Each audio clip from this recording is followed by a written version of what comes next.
Recording in progress. Okay. It was a bit louder. I'm just recording it, na? Online koi as such further participants add nahi kar raha.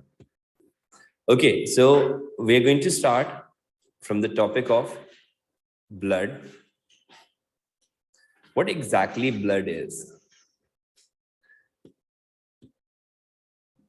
Like most of the studies till now have revealed that blood is a separate tissue. But still, the definition in our syllabus is the older one, and it says that blood is a connective tissue. Blood is a connective tissue which consists of blood plasma and blood cells. जो ये blood cells होते हैं इसमें red blood cell, white blood cell और platelets आ जाता है. लेकिन overall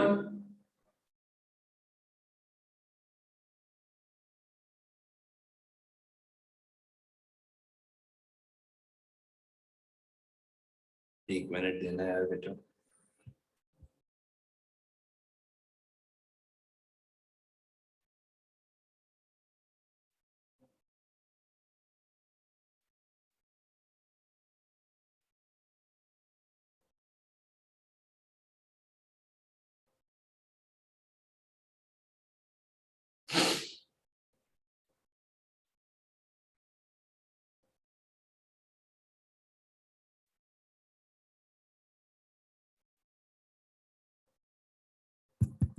okay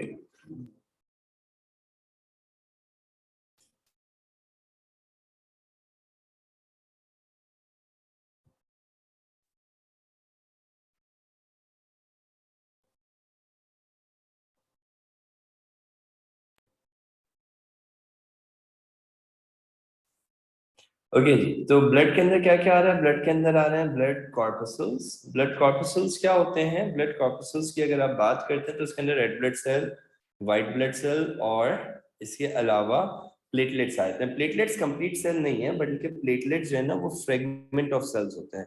and all these cells are actually emerge in a fluid. That fluid is called, that particular fluid is called blood plasma. हमारे पास 50% blood plasma होता है और almost 50%, और मैं थोड़ा सा अगर exact बोलूँ ना तो ये 50% भी नहीं होते बल्कि इनकी परसेंटेज होती है कुछ 45% और 55%. 45% और 55% का रेशियो बनता है ब्लड प्लाज्मा का और ब्लड सेल्स का. अच्छा, इसी के हवाले से when you discussing about the blood, blood एक कनेक्टिव टिश्यू है हमारी बॉडी का, और कनेक्टिव टिश्यूज वो होते हैं जो कि बॉडी के एक पार्ट को किसी दूसरे पर्टिकुलर पार्ट से कनेक्ट करते हैं. And when you are discussing about blood as a tissue, तो ब्लड के अंदर जो सेल्स हैं उनकी अलग अपनी इंपॉर्टेंस होती है, और जो प्लाज्मा है उसकी अलग अपनी इंपॉर्टेंस होती है. Plasma plays a major role in transporting material. सही है. हम लोग सबसे पहले यहाँ पर डिस्कस करेंगे regarding the red blood cells, and then we are going to talk about the white blood sales,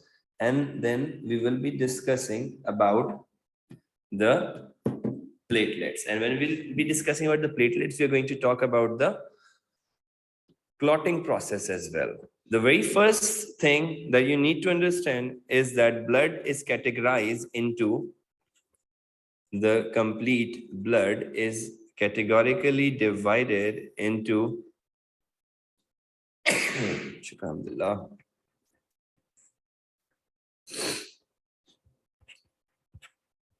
into blood plasma and into blood cells. The blood cells are also known as blood corpuscles.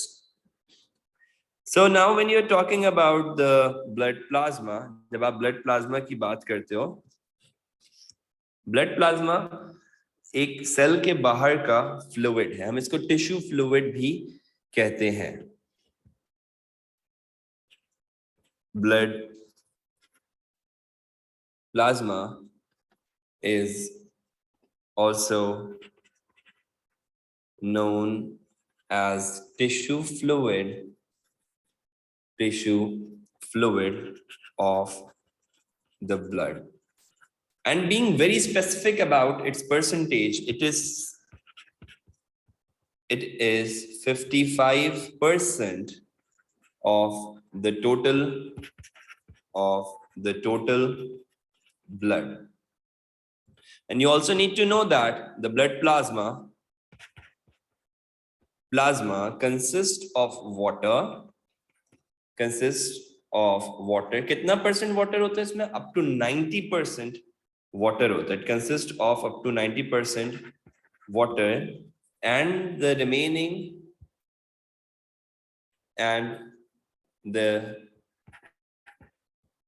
remaining 10% is the dissolved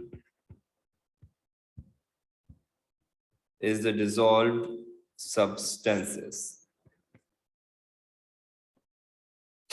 The remaining 10% is the dissolved substances. 90% water है और remaining 10% dissolved substances हैं. इन dissolved substances में पता है क्या क्या शामिल है? इसके अंदर these substances consist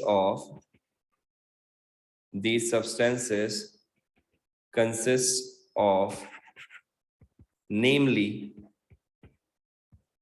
glucose,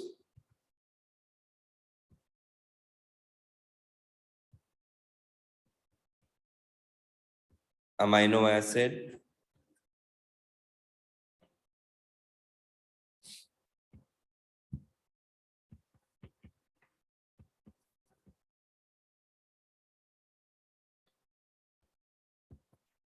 minerals and ions. Sorry? हाँ, लिपिड्स में होता है, लेकिन वो एसोसिएटेड होता है lipid with the transporting protein. अकेला नहीं पाया जाता. सही है. इसके अंदर लिपिड होता है that is associated with the transporting protein. So इसके अंदर मिनरल आयंस हैं, ग्लूकोज है, अमीनो एसिड है, मिनरल आयंस हैं. It has got large. एक मिनट देना यार, जरा पेंसिल डिस्चार्ज हो गई. Let me discharge it. 2 minute लगेंगे. हाँ, तुम कुछ कह रहे थे बेटा, बोलो.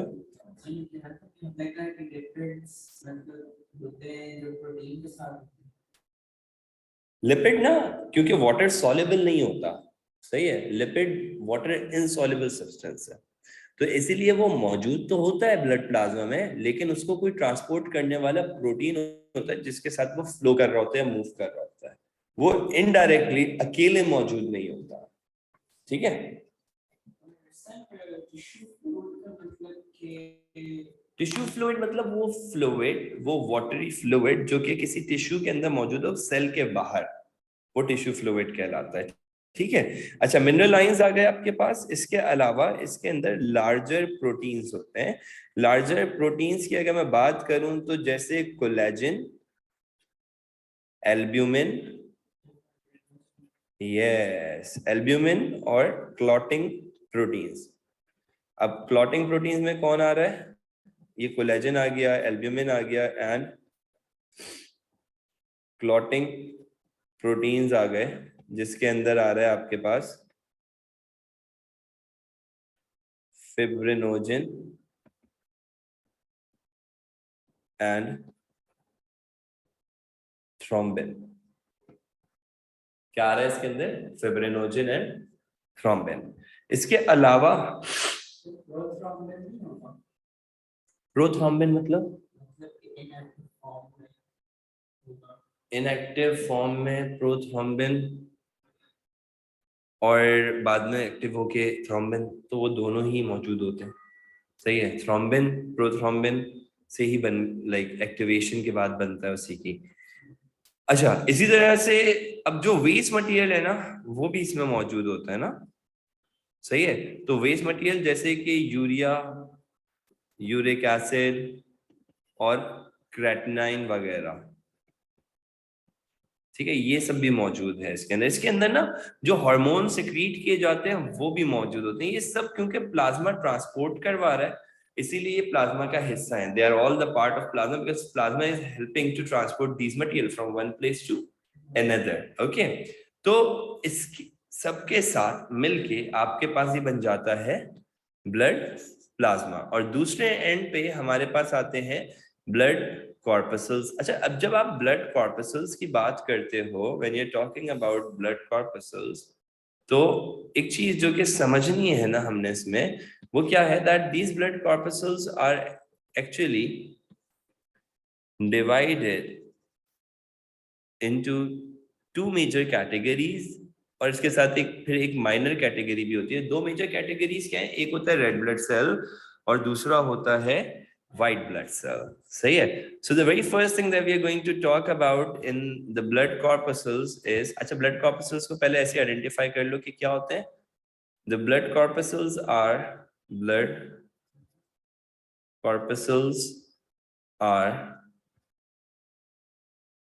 cells such as red blood cell, white blood cell and the blood corpuscles. So सबसे पहले we're going to talk about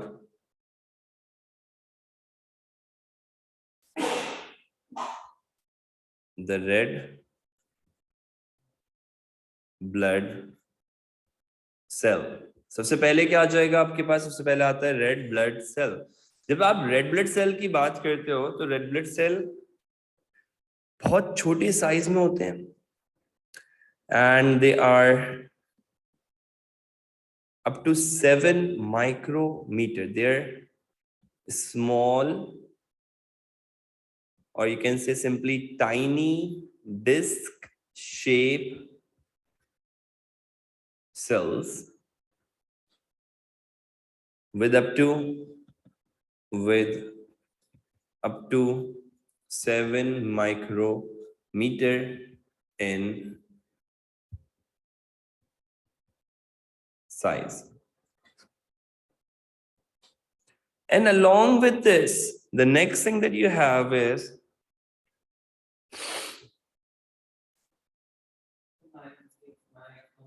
yes, they have biconcave shape. इनके पास biconcave shape होता है, and why is that so? Because they are non-nucleated. Because they are non-nucleated. इनके पास nucleus नहीं होता, इनके पास nucleus नहीं होता। तो अगर मैं तुम्हें एक फ्रंट व्यू दिखाऊं ना, तो मैं हमेशा बच्चों को एक बात बोलता हूँ, यार आप लोगों ने वो फैंटा की टॉफी खाई होगी कभी ना कभी, है ना, खाई है ना।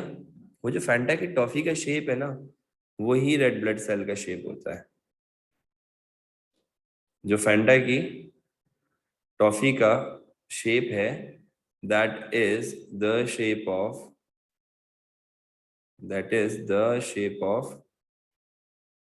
red blood cell, somewhat like this.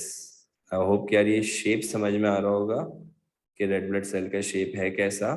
This is how the red blood cell looks like. ये इसका फ्रंट व्यू है। अगर हम इसका एक कट सेक्शन ऑब्जर्व कर रहे होते, ओके बेटा, अगर हम इसका एक कट सेक्शन ऑब्जर्व कर रहे होते, so that is how actually it is. ये हमारे पास कुछ इस तरह का मौजूद होता। कैसे, देखो ये डिस्क शेप है, हम इसको डिस्क शेप कह रहे हैं क्योंकि ये अगर आप इसका कट सेक्शन बनाते हो तो that is somewhat like this. ठीक है, कुछ इस तरह का स्ट्रक्चर बन जाएगा। आई होप कि समझ में आ रहा हो कि मैंने डिस्क शेप को कट किया तो वो बायकॉन्केविटी में क्यों नजर आ रहा है, बिकॉज उसके पास न्यूक्लियस नहीं है। It does not have a nucleus. ठीक है, इसके पास कोई सा भी मेम्ब्रेन बाउंडेड ऑर्गेनील नहीं होता। It do not carry any membrane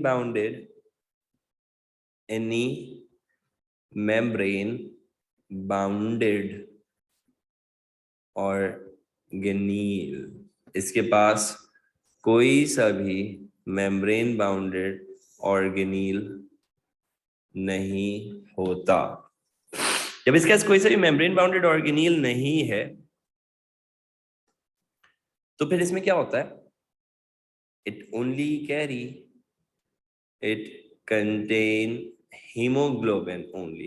haemoglobin को हम लोग HB से रिप्रेजेंट करते हैं। मैं फुल फॉर्म भी लिख देता हूं, HAEMO। I'm not sure about the spelling of hemoglobin, but I guess कुछ ऐसे ही है, hemoglobin. It contain hemoglobin, which is what?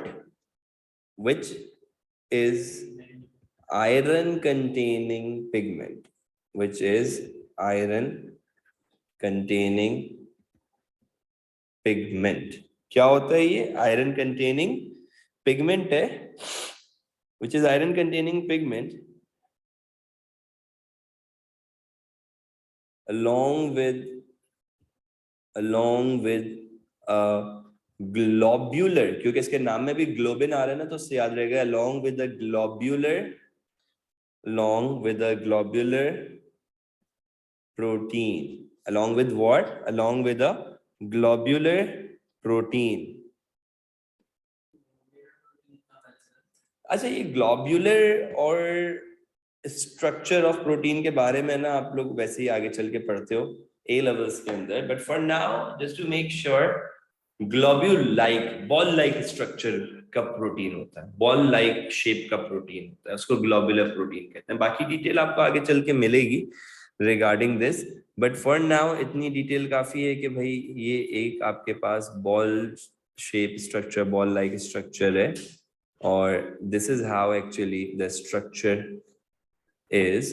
And when you're talking about this structure, when you're discussing this structure, when you're talking about this structure, this carry oxygen.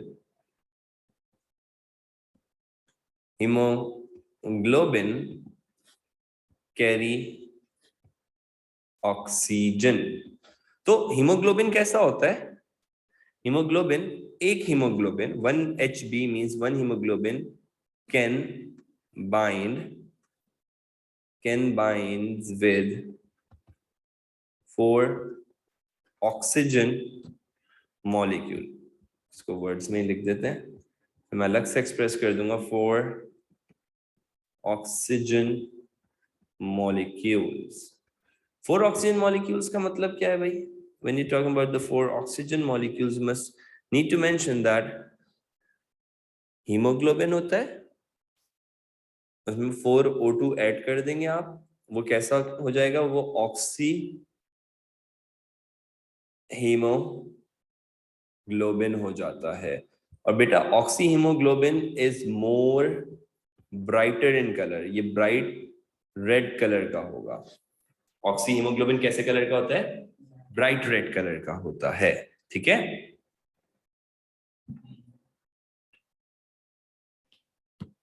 मजे की बात क्या है? मजे की बात यार ये है, अच्छा हम थोड़ी सी यहाँ पे जगह बनाए so that we can then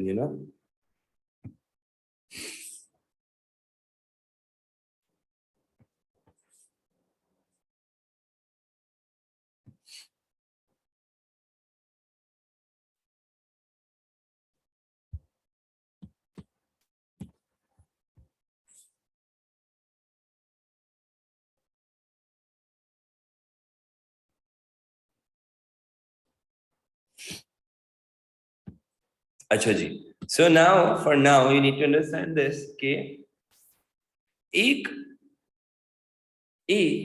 red blood cell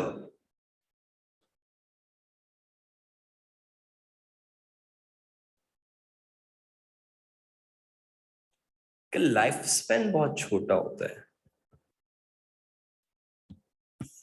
Put it up from here.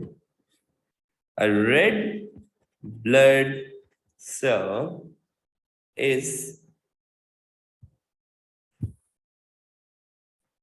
generated in bone marrow. एक red blood cell bone marrow में बनता है। and it has a lifespan of, it has a lifespan of 120 days. Exactly, that is 4 months.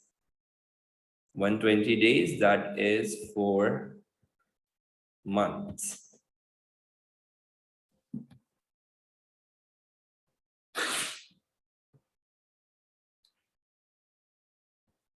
Right after that,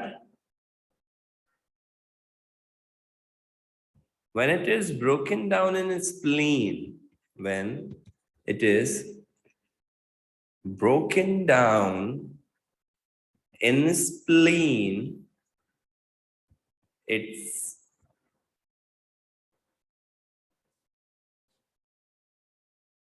when it is broken down in its spleen, its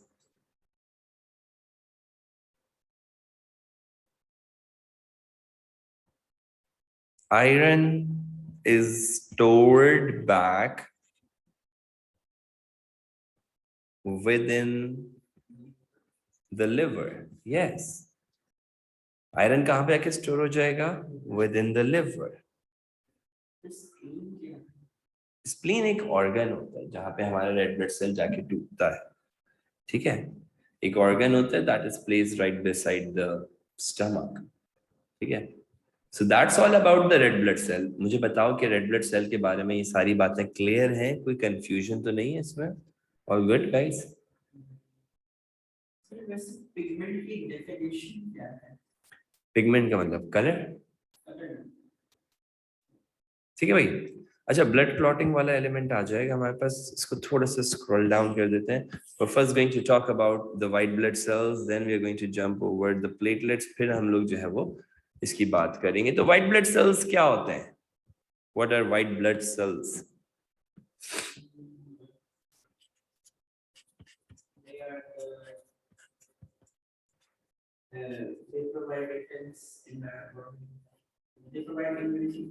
They provide immunity, बिल्कुल. White blood cells, red blood cell के मुकाबले, they are greater in size, quantity में कम होते हैं, बिल्कुल.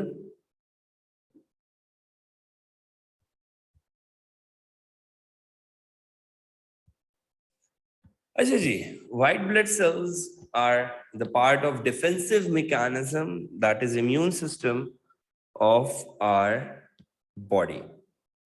इसको directly मैं mention कर रहा हूं. they are small in size, they are lesser in quantity,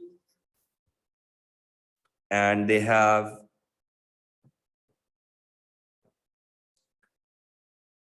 they are of different types.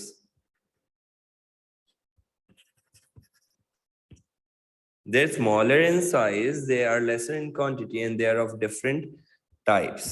ठीक है?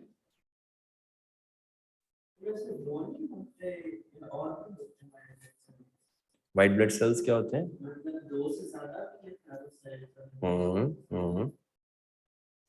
आपके पास ना white blood cells भी bone marrow में बनते हैं.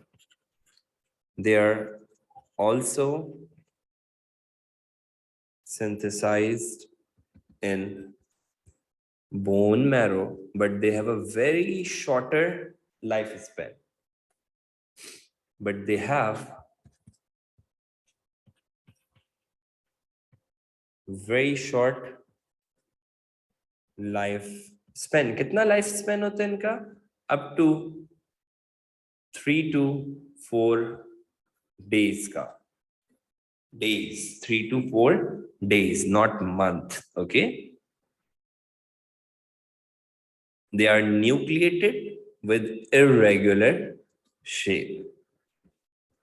Nucleated and with irregular, ऐसे तो spherical है shape, लेकिन specifically spherical नहीं है.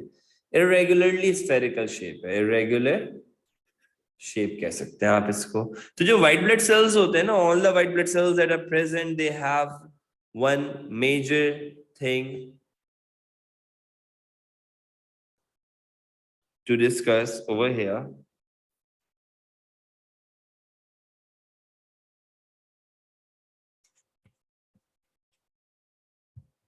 मैं तुम्हें बताता हूँ कि बोन मैरो में ना जब व्हाइट ब्लड सेल्स बनते हैं तो क्या होता है. लेट्स जस्ट डिस्कस कि भाई ये आपके पास एक स्ट्रक्चर ऑफ बोन है. हाँ वैसे तो बैकबोन में बनते हैं, लेकिन रिप्रेजेंटेशन देने के लिए मैं एक लॉन्ग बोन बना रहा हूँ, वरना बैकबोन बनाऊंगा तो पहचान में आएगी नहीं. सही है. So just to clarify the structure.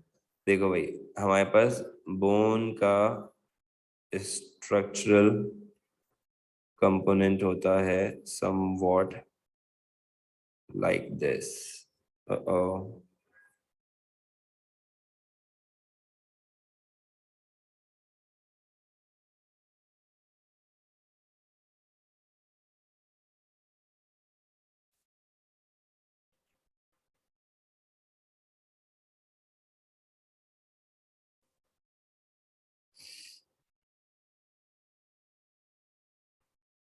और बोन मैरो होता है, पाया जाता है बीच में, समवॉट लाइक दिस. ठीक है. यहाँ पर दिस इज द रीजन जिसमें बोन मैरो मौजूद होता है. तो सारे के सारे सेल्स, जितने भी ब्लड सेल्स हैं, they are all generated in the bone marrow, including these white cells. तो बोन मैरो में ना एक्चुअली दो तरह के सेल्स बनते हैं. बोन मैरो में एक आपके पास बनता है लिम्फोइड सेल, जिससे हमारे पास बनते हैं लिम्फोसाइट, जो कि खुद दो तरह के होते हैं. एक बी लिम्फोसाइट जिनको बी सेल्स कहा जाता है, एक टी लिम्फोसाइट जिनको टी सेल्स कहा जाता है. और दूसरे आपके पास बनते हैं माइलोइड सेल. माइलोइड सेल जो है ये आपके पास बाकी के बहुत सारे सेल्स बनाते हैं. हम उनमें से एक व्हाइट ब्लड सेल पढ़ते हैं जिसका नाम है फेगोसाइट. अच्छा, पता है क्या, इससे तुम्हारे पास रेड ब्लड सेल भी बनेगा, इससे तुम्हारे पास प्लेटलेट्स भी बनेंगे, और इससे तुम्हारे पास rest of the white blood cells भी बनेंगे. Rest of the white blood cell भी इससे बनेंगे. Rest of the white blood cells जो हम लोग नहीं पढ़ते वो भी इससे बन रहे हैं. सही है. तो हम लोग क्या पढ़ रहे हैं, हम लोग लिम्फोसाइट्स पढ़ रहे हैं और फेगोसाइट्स पढ़ रहे हैं. लिम्फोसाइट्स कैसे होते हैं दिखने में? अगर हम लिम्फोसाइट की बात करते हैं तो लिम्फोसाइट्स ना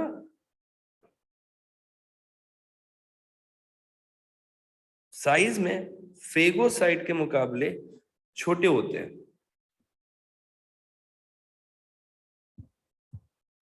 Let me make a much better one. Let's just do it with black. ठीक है भाई, साइज में क्या है, साइज में छोटे होते हैं. इनके पास पाया जाता है न्यूक्लियस, और इनके पास ना थोड़ा बड़े साइज का न्यूक्लियस होता है. ये इनका लेट सपोज क्या आ गया, न्यूक्लियस. तो इनके पास जरा बड़े साइज का न्यूक्लियस होता है. ठीक है. और इसी तरह से फिर दूसरी तरफ तुम्हारे पास आते हैं फेगोसाइट्स.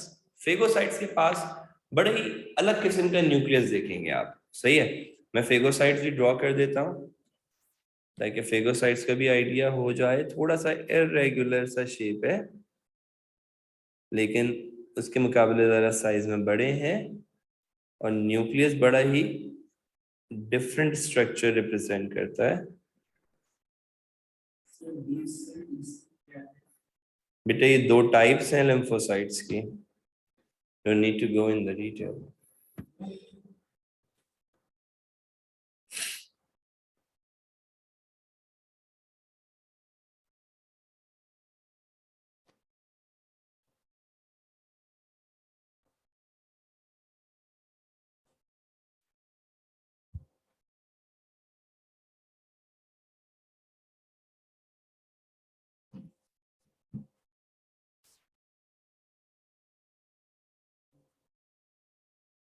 ये न्यूक्लियस है। इस तरह के न्यूक्लियस को आप कहते हो मल्टी लोब्यूलर न्यूक्लियस, बहुत सारे लोब्स वाला nucleus. So this one is a multi-lobular nucleus. Okay. अच्छा भाई, अब जरा देखो इनके बारे में थोड़ा सा मेंशन भी कर लेते हैं। फेगोसाइट्स वो होते हैं which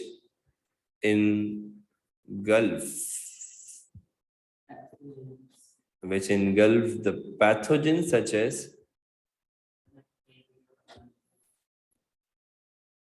as बैक्टीरिया। ये बैक्टीरिया को खा जाते हैं।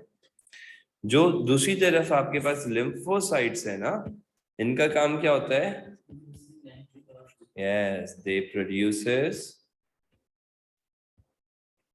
antibodies which attack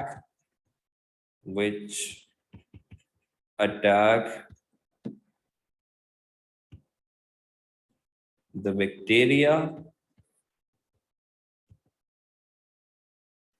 and toxins. कुछ ऐसे टॉक्सिन्स होते हैं जो बैक्टीरिया से रिलीज होते हैं, उनको मारने के भी काम आता है।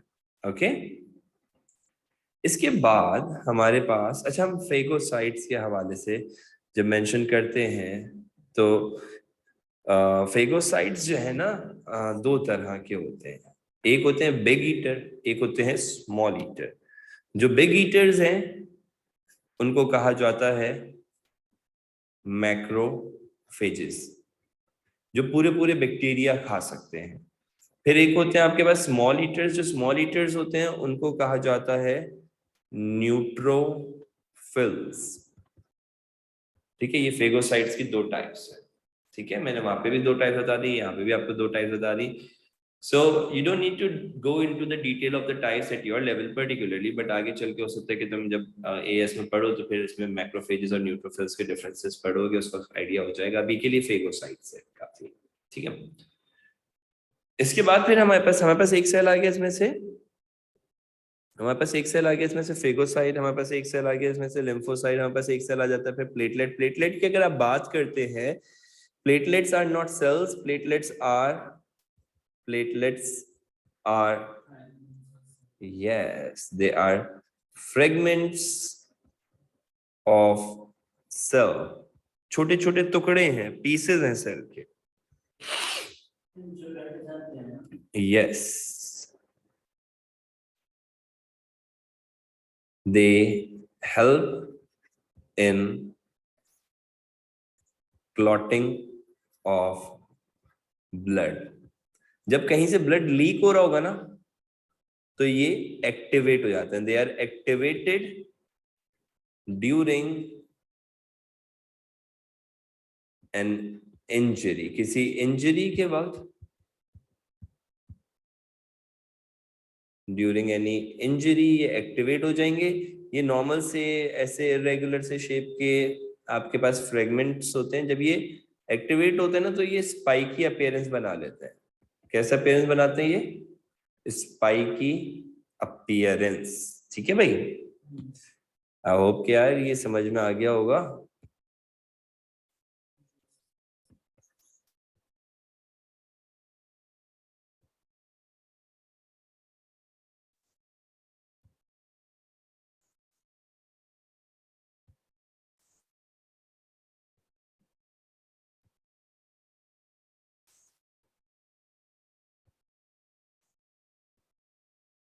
ठीक है बेटा, that's all about this.